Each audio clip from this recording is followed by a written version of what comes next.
그러면 이 사업비는 이렇게 현금, 현물로 꼭 구성이 되어야만 하는 건가요? 실제 수행기관 입장에서 연구에 사용되는 돈은 현금 사업비일 텐데 굳이 현물 사업비를 별도로 계상해야만 하는 이런 이유가 좀 있을까요? 현물 사업비는 수행기관이 영리기업일 경우에 계상이 되는데요.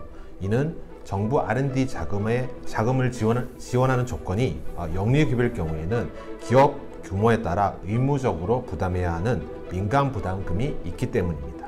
따라서 약속한 인건비만큼 기업이 부담하지 않았다면, 즉 참여 인력에게 인건비를 지급하지 않았거나 또는 계획 금액보다 적게 지급했다면 그 부족액 전액 현금으로 반납하셔야 됩니다. 정부가 지원하기로 한 인건비 예산이 100원이다. 근데 실제 회사가 연구원에게 지급한 급여를 인건비 계상률로 평가를 해봤더니 80원밖에 안 된다 라고 한다면 이 차액 20원만큼은 해당 연구과제에 사용되지 않은 걸로 봐서 불인정되는 겁니다.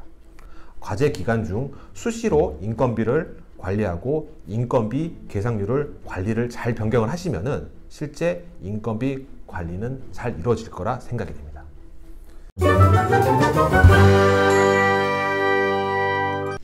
네, 연구비 사용의 원칙, 그리고 연구비 비목의 구성과 체계에 대해서 알아봤는데요.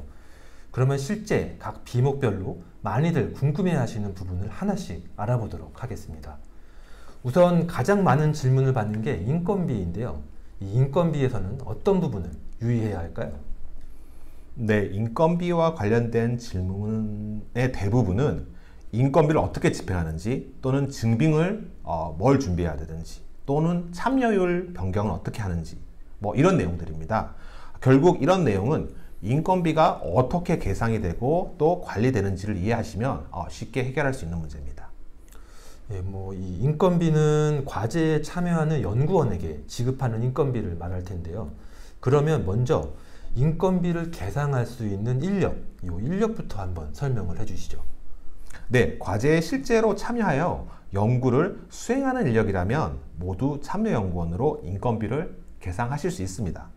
규정에 보면은 내부 인건비, 또 외부 인건비, 학생 인건비로 구분하고 있는데, 이는 연구원이 소속되어 있는 기관으로 구분하는 것입니다. 그러면 수행기관에 소속된 인력이면 내부 인건비, 수행기관 이외에 타 기관에 소속된 인력이면 외부 인건비, 이렇게 구분을 하면 되겠네요. 그러면 이 소속되어 있다라는 건 어떻게 확인을 하시나요? 네, 일반적으로 4대 보험 직장가입자 여부로 소속기관 여부를 확인하게 됩니다. 따라서 내부 인건비로 계상되는 인력이라면 해당 기관에 4대 보험을 반드시 가입하셔야 됩니다. 네, 이 외부 인건비와 같이 수행기관 소속이 아닌 외부 인력이 과제에 참여하는 경우도 인건비 계상이 가능한 건가요? 이 연구 과정이나 이 결과물에 대한 보안 측면에서 볼 때는 제 생각에는 그렇게 일반적인 경우는 아닐 것 같습니다. 네, 타기관 소속 연구원이나 또는 프리랜서 등이 외부 인력으로 참여하실 수는 있습니다. 그러나 과제에 정말 필요하다고 인정되는 경우에 한해서 계상할 수 있다는 점에 유의하셔야 되고요. 또 다른 수행기관의 과제에 참여해도 된다는 이 소속 기관장의 확인을 반드시 받아야 하고, 또 실제 인건비 지급도 개인이 아니라 그 원 소속 기관에 직접 지급되는 등 조금 더 절차가 까다로운 편이라 실제 많이 발생하는 편은 아닌 것 같습니다. 예, 그러면 학생인건비, 이 학생인건비는 어떤 경우에 계상이 가능한 건가요? 학생 신분이면 다 학생인건비, 이렇게 계상이 가능한 건가요? 네, 그렇게 생각하시면 안 되고요. 학생인건비는 대학에 소속 및 등록된 학생 연구원에 대한 인건비 계상입니다.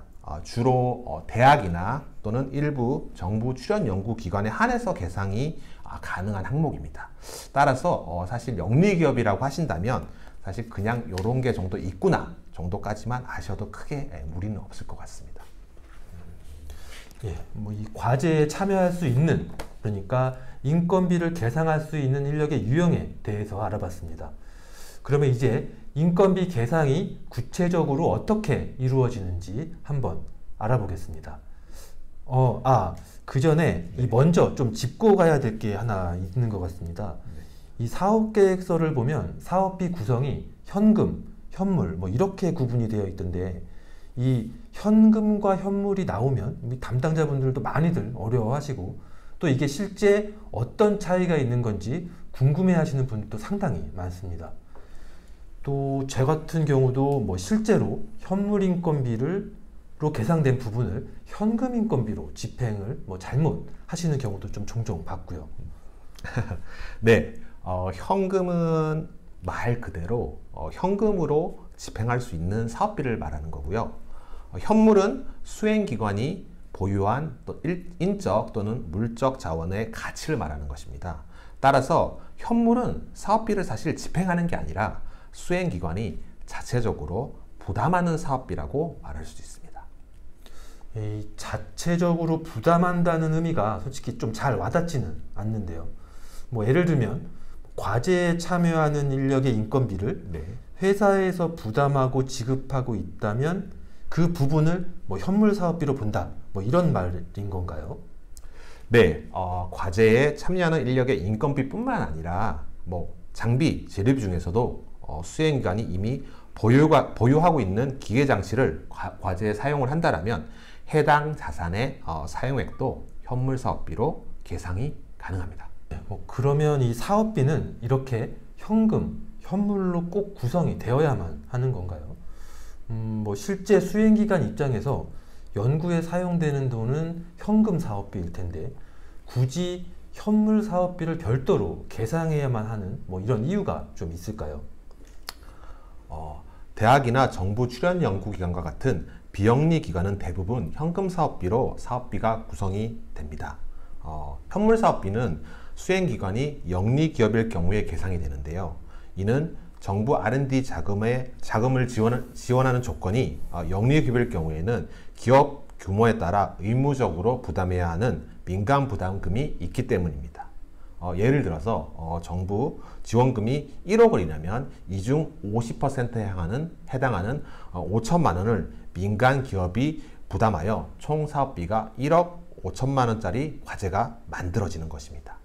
근데 이때 민간 기업이 5천만 원을 전액 현금으로 부담해야 한다면 기업 입장에서는 많은 자금의 부담이 될 수가 있습니다.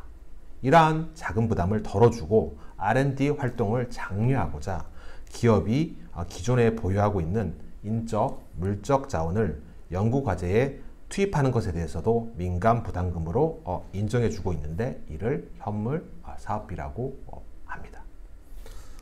그래서 이 대기업, 중견기업, 중소기업 등 이 기업 규모에 따라 부담해야 하는 민간 부담금과 현금 부담, 의무 비율 이런 것들이 좀 상이하게 적용됐던 거군요.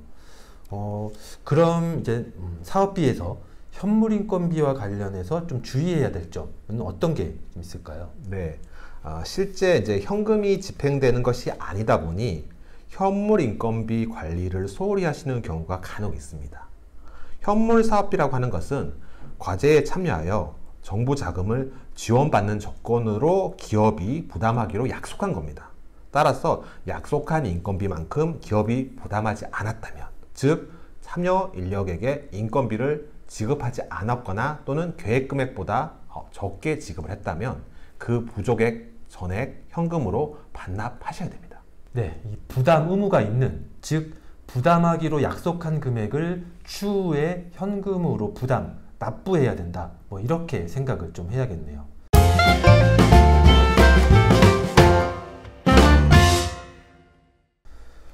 현금과 현물 사업비의 개념, 그리고 현물 인건비에서 주의해야 할 점까지 알아봤습니다. 그러면 이제 인건비 계상을 어떻게 하는 건지 설명을 좀 한번 부탁을 드리겠습니다. 네, 인건비 계상은 실제 받는 급여를 기준으로 참여율 또는 뭐 인건비 계상률이라고 하는데요. 이 인건비 계상률을 곱하여 산정이 됩니다. 즉, 참여 연구원의 급여 중 과제에 참여하시는 비중에 해당하는 만큼 사업비에서 인건비를 지원하거나 기업이 현물로 부담하신다고 생각하시면 됩니다.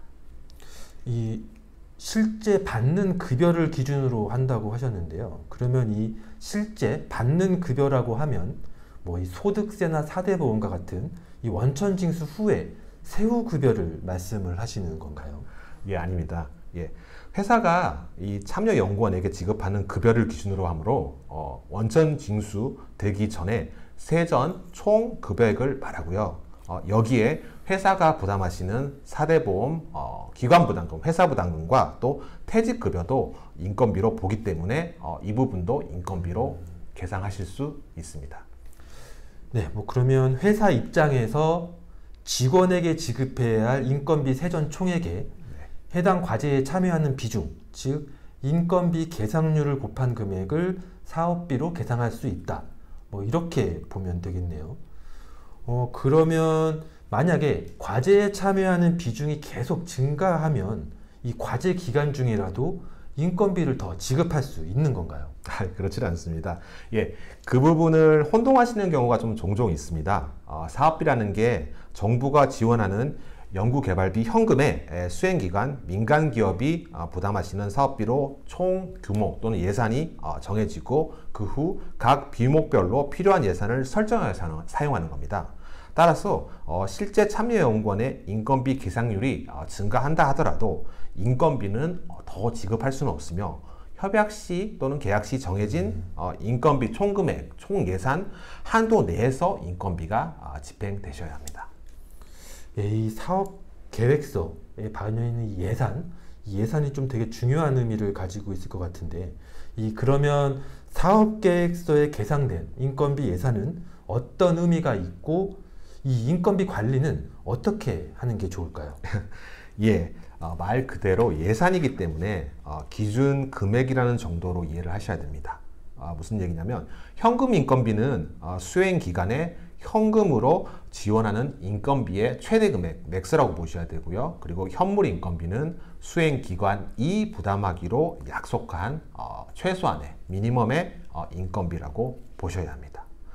따라서 이 수행 기관이 연구원에게 실제 지급하는 인건비 총액에 인건비 계상률을 곱한 금액이 인건비 예상 기준 금액을 충족하시는지를 꼭 관리를 하셔야 됩니다. 네, 그러면 실제 연구원에게 지급하는 인건비를 기준으로 그렇죠. 인건비 계상률을 곱해서 평가된 이 금액이 계획서상 인건비 예산 금액보다 같거나 크다면 문제가 되지는 않겠네요. 네, 맞습니다. 근데 반대로 실제 지급 인건비를 기준으로 평가한 금액이 계획서상 인건비 예상 금액보다 만약에 작다면 그 부분은 정상 과정에서 불인정되어 부족한 금액만큼 반납하시게 되는 겁니다. 좀 더 쉽게 말씀을 드리면 예를 들면 정부가 지원하기로 한 인건비 예산이 100원이다. 근데 실제 회사가 연구원에게 지급한 급여를 인건비 계상률로 평가를 해봤더니 80원밖에 안 된다 라고 한다면 이 차액 20원만큼은 해당 연구과제에 사용되지 않은 걸로 봐서 불인정되는 겁니다. 이 사례를 좀 들어서 설명을 해주시니까 좀 보다 쉽게 이해가 되는 것 같습니다. 저희 태성회계법인에서는 지금까지 말씀드린 인건비 계산 기준과 관련된 내용을 실제로 적용하고 관리할 수 있도록 별도의 엑셀 파일을 작성해서 배포해 드리고 있습니다. 이걸 좀 참고해서 인건비를 관리하셔서 불인정되는 경우가 좀 발생하지 않도록 해주시면 좋을 것 같습니다.